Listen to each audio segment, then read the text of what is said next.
Hello, everyone. Welcome to CloudEagle SaaS Masterminds podcast.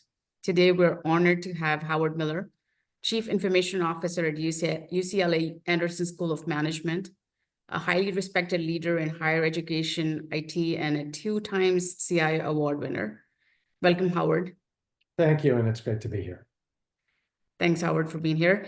Hey, Howard, could you please introduce yourself to our listeners? We'd like to hear more about your role, what you do at UCLA, and perhaps a fun fact about yourself.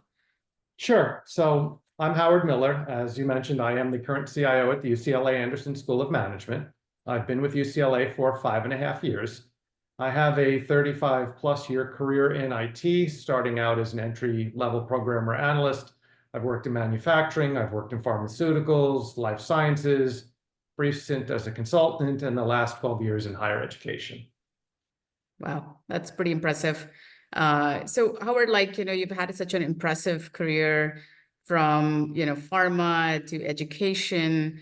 What led you to take on the role at a university like UCLA? And what advice would you give to other people who want to follow your footsteps? It's interesting. I don't know that if you asked me 15 years ago if I ever thought I would be in higher education, that would have been the answer I would have given you. So I look at things this way. I go back to at least having an education and a roadmap. I got a bachelor's in computer science. I have an MBA. It seemed logical to me even back then that someday I was going to be in IT leadership. And I sort of followed that dream throughout my career. So I think the underlying message in all of this is, if you have the dream, follow the dream. Understand that it may not come overnight. Understand that some of this is a labor of love. I did a lot of pivoting along the way, but I did project management. As I said, I did some consulting. I actually did a brief stint in a corporate finance department and found out very quickly that finance really wasn't for me. I needed to be back in IT. I did some IT security and compliance, and then ultimately was able to land the roles in IT executive leadership, which led me to UCLA. It's funny, one of the questions that you didn't ask me was a fun fact about myself, but I'll give you one now. So I've lived on each coast twice. I grew up in New York, and then I moved to the West Coast, and then I moved to the East Coast, and then I moved to the West Coast. So I bounced around a lot, but I decided in all of that higher ed is a pretty stable place to be. And in an economy like ours today, where I'm seeing a lot of my peers who are struggling with either retaining employment or finding new opportunities, it's nice to have a place where it's comfortable and stable, even though financially it may not answer all of your needs and dreams.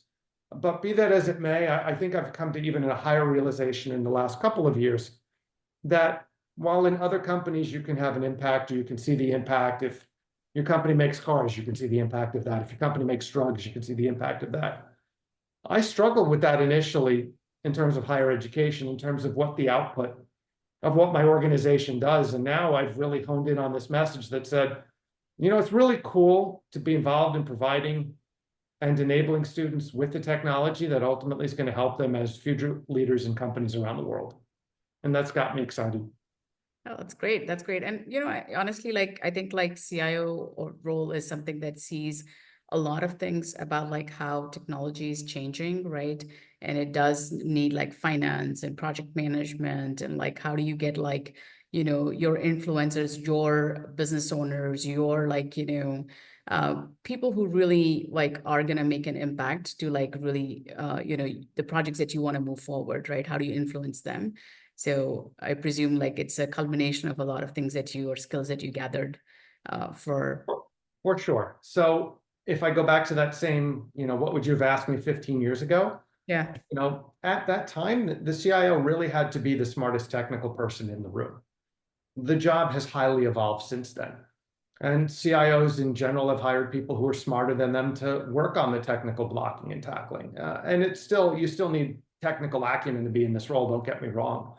But really, if you're doing the job effectively today, as a CIO, you are really figuring out how to deliver technology that really supports and enables your business requirements. If you're not aligned to that business strategy, then you're really not doing the job as effectively as you could be as a CIO. And that's really been one of the biggest fundamental shifts in this role over the last 10 to 15 years. Yeah, absolutely right. Like, how do you marry business and technology together? That's awesome.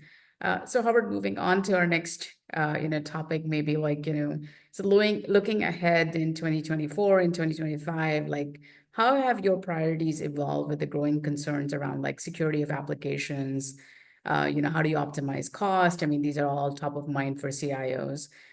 Many, how do you see this differently in the higher ed space compared to like, if you were working for like an enterprise, like a more of a commercial enterprise, so as to say, not that UCLA is not one, but it's a slightly different arena. So how do you see that differently? Like, hey, I need to have all my apps secure.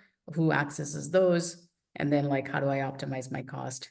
Do you see Yeah, it I don't different? think I see it. I don't think I see it any differently given industry that we're in. I think we're all worried about that, concerned about that, planning for that. When I got to UCLA Anderson, I had one person who was spending half of their time on the network team doing security. By the end of this year, I'll have grown that team from 0.5 FTEs to 4 FTEs. Wow. So I get the importance of information security. And I'm fortunate because I do get some help and I have some connections through shared services to UCLA's main campus IT Hmm. security team and their CISO. But even locally for me, I've still decided that it's enough a priority that I have to put more people on it because it's tantamount to any business to keep yourself protected, to keep your identities protected, to keep your brand protected. On the cost side, look, I think the last couple of years have been tough financially for a lot of education institutions. We're no different than that. I think we're finding that in general, some of the enrollments post-COVID aren't as robust as they used to be. I think the economy is playing a factor into some of that. Budgets are being scrutinized as much as I've ever seen them scrutinized, although I can't say that I've went through all the tough years at UCLA, but at least in the 5.5 years that I've been there, this has been the toughest financial time for me. So you really have to go back and look at what you're doing and look at the contracts you have and look at the spend that you have, where you're spending it, what you're spending it on. Is any of it going to waste? Could I be doing it better? And so all of these things are absolutely top of mind and things that I am paying attention to. Yeah. And like, I think like having the ability for anybody to use any app does open up the aperture a lot, right, in terms of like security. So definitely this is something, especially after COVID, everybody has bought a lot of SaaS apps. So definitely that would be something that, and you're right, like, higher ed versus like another enterprise, it's probably the same, thought process that you guys go through, right? Maybe even worse because we're open by design and we Mm, encourage that collaboration, right? yeah. So sometimes our security model is sort of counterintuitive to what you would have in any other business, just because it's designed to be open based on the collaborative nature of education. Yeah, absolutely. And I think that's where it puts a lot more pressure, as you rightly said, right? You went from 0.5 to like, 4 FTEs, right, in a very short period of time, which says that, yes, there is a lot of emphasis here. So moving on to your next topic, which is like, I know that you're very passionate about AI and, you've spoken about the exciting work that UCLA Anderson is doing in that space. Can you share a little bit about like more about like how it's reshaping university operations and engagement? What are some of the cool stuff that you're doing in AI? I think we're very interested to hear that because we don't get the opportunity to do so. So we'd love to hear. Yeah. Sure. I think I tell the story this way, right? So I was using LLMs before I even knew what an LLM really was.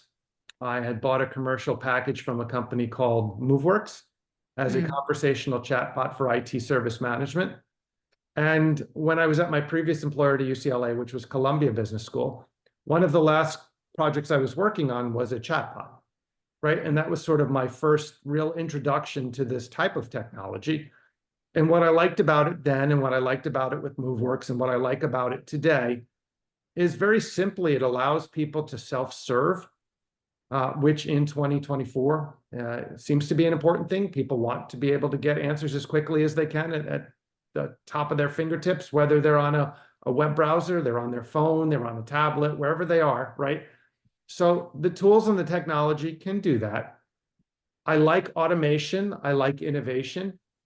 And I think even more realistically, I think there are a lot of things that the technology at even a low level is very good at, that are things that are repetitive, that are things that we tend to have in knowledge bases, and that are things that if we ask our employees to do them, you get the eye roll, you get the, I have to do another password reset, or I have to provision this software, or, this question is on my website. Why didn't they just go there first, right? And so changing the human behavior to use the technology, even if it's as simple as the things that we know that are good at, that are tasks that are just very mundane, is value added for the people who are using the technology, and value added for the people who don't have to answer those questions, so they can go work on something that's more interesting to them and more strategic to your organization.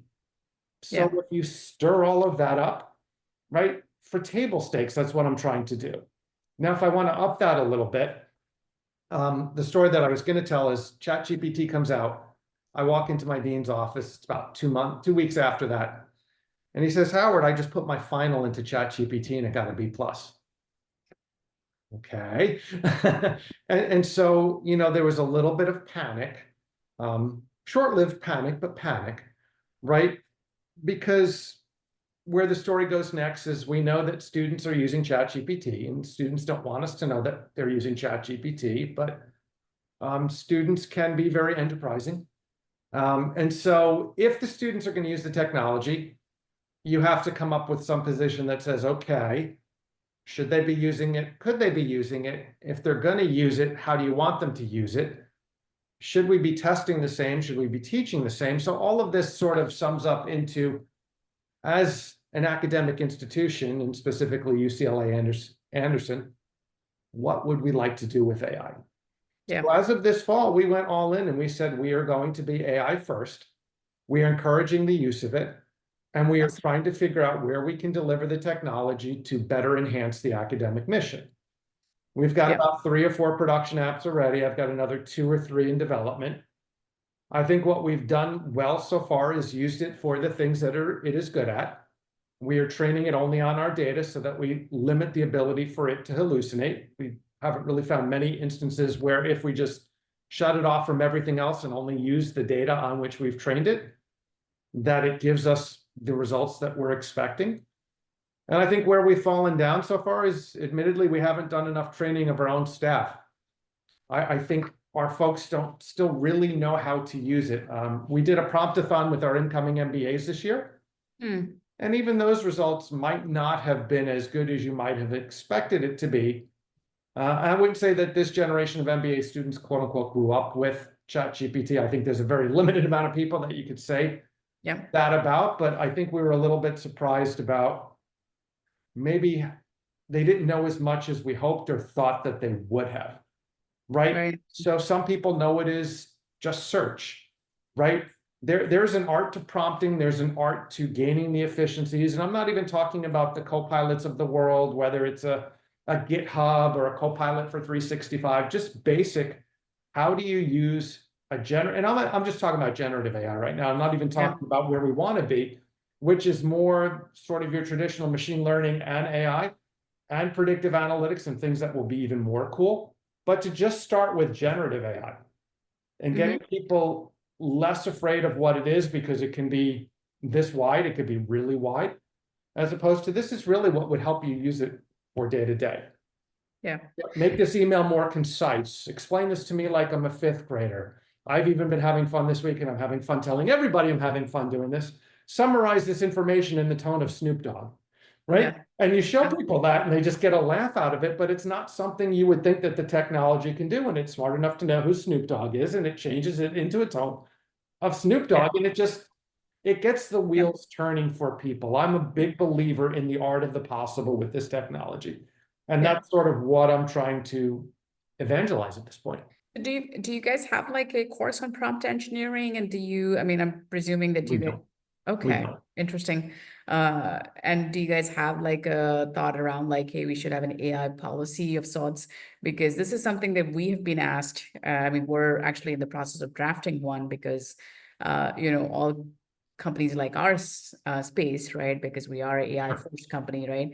have been asked like, hey, what is your AI policy? Like, like data policy and privacy policy, there's an AI policy that we have to now write and come out with as to, which is interesting. So I was curious if this was something that, you're telling like your dean, like, hey, we need to have like a prompt engineering course and we need to come up with an AI policy of sorts. So here's what's interesting. There's two answers to your question. One is good, one is not so good. Okay. On the prompt engineering side, I'm not sure that we think we need to have a class. We have LinkedIn learning licenses for all faculty, staff, I see. and for students across the university. And we've encouraged people to take the prompt engineering course. We haven't looked at the statistics yet, but I'm almost 98% certain that if we went to look at that statistic, we'd find out that only a handful of people have taken that course. So mandates don't work. We can't force people to do anything, but I think we have enough resources available that if people wanted to figure out prompt engineering on their own, they could at a bare minimum take the LinkedIn learning course and get started. But I don't know if it's inertia. I don't know if it's momentum. I don't know if it's fear. I don't know if it's just no time. People haven't taken that course. On the flip side, in every application that we've put out so far, before you can use it, you have to agree to the AI guidelines. So we do have policy. It was one of the first things that we did. Got it. Yeah, I think that makes sense. Like, like it's just like where we will be next year. The pace of innovation is like so high right now, is like you can't escape it, right? And so this is really something that is of a keen interest to everybody. So thanks for sharing that thought about like how you guys are thinking about it and how you're progressing towards the AI journey yourself, right? Because, especially being in like an ed tech space where you have to be open to ideas, but then also protect your audience, whatever tools and apps they use using AI. And, there are some guidelines, not, as you said, not to be too prescriptive, but then. And everything we're doing is in Azure OpenAI. We're not training public models, right? So we are being intentional about doing it as securely and privately as we can. Awesome. Thanks for sharing that, Howard. Any other projects, especially in the areas of leadership, AI, team development? I know you're very passionate about like team development. We've met some of your team members, so we'd love to, like, if you anything you want to share there, any other exciting projects that you're working on in addition to AI? I am. So a couple of years ago, I saw a keynote from this gentleman named Keith Ferrazzi. Hopefully the people who are listening to this podcast are familiar with Keith. If they're not, I encourage them to go out and look at some of the material he's written. But I had the opportunity to hear him at a keynote and have a follow-up conversation with him. And I've hired his firm to come in and do some consulting work for us on how to become a better high-performing team, right? And I think Keith is great. I think the materials that he's put forward works, and it works well. I think organizationally, it's hard to sustain. We've had a lot of changes in leadership, so we've introduced some new players and some other people have left. So what I can say is this: I think being grounded in any kind of leadership or teamship principles gives you a common conversation place as a team to be able to build trust. Because if you don't have trust, you really don't have a team. And to get to trust, you have to be a little bit vulnerable. And these are all principles that are pretty straightforward, but it's what we learned through the process with Keith and his methodology. Before we started, I didn't really need the consulting to come in and tell me that as a team, we weren't very candid with each other and we weren't very accountable. And we've made some good progress there. And those are attributes on which we try to continually improve. But at the end of the day, the common themes in all of this is we really need to be committed to each other, and that takes work, right? And we have to remember that we win together. And right behind that is this principle of co-elevation, right? Everybody is responsible for everybody else's success as part of a team. Very well said. Very passionate about that and trying to drive those principles home. That's actually very important. We elevate by helping others rise, right? So that's so true, right? And it's a hard one to follow, right? And everybody at some point is like, hey, team, and we're all playing on the same side is the most important thing. Really appreciate, Howard, you sharing all your thoughts today. Thank you for joining us. It's been a pleasure discussing these very important topics, and we You're hope our welcome. listeners found this conversation very enlightening. Until next time, thank you. Sounds good. You're welcome. Great to be here. Thanks.